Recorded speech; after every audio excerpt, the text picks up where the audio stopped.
In this lecture, we'll talk about 2x2 tables, which are a way to help us organize our data and calculate prevalence and incidence proportion for different groups of people in an epidemiological study.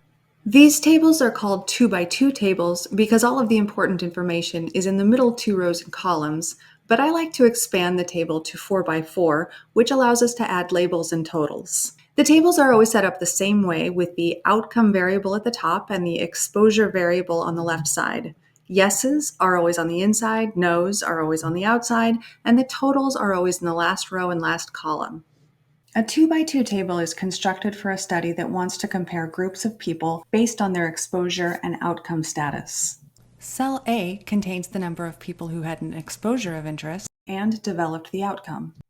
Cell B contains the number of people who had an exposure of interest but did not develop the outcome. Cell C contains the number of people who did not have the exposure of interest but did develop the outcome. And cell D contains the number of people who did not have the exposure of interest and did not develop the outcome. We may not need to fill in every single cell in the table depending on what measure of frequency we want to calculate. I'll show you an example of this next. Now let's use information from a study description to complete a 2x2 table. An analytic study investigated the association of living near fast food restaurants and obesity. Among 600 people who lived within a mile of at least 2 fast food restaurants, 200 had obesity. Among 500 people who lived over a mile from any fast food restaurants, 100 had obesity. Let's start with the number 600. There were 600 people who lived near fast food restaurants. 600 should go in the A plus B cell. These are the total number of people who, yes, lived near fast food. Next, 200 of these people who lived near fast food had obesity. Where should this number go? 200 should go in cell A. These are people who, yes, lived near fast food and, yes, had obesity. Now, where in the table should we put the 500 people who did not live near fast food? They should go in cell C plus D because they are the total number of people who did not live near fast food. Finally, where in the table should we put the 100 people who didn't live near fast food but did have obesity?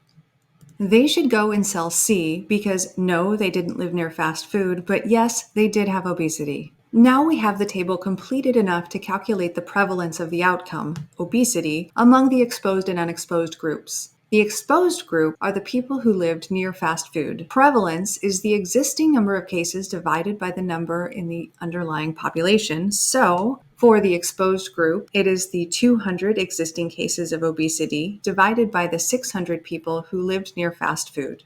In the unexposed group, prevalence is the 100 existing cases of obesity divided by the 500 people who didn't live near fast food. Incidence proportion can be calculated the same way. It's just that A and C turn into new cases instead of existing cases.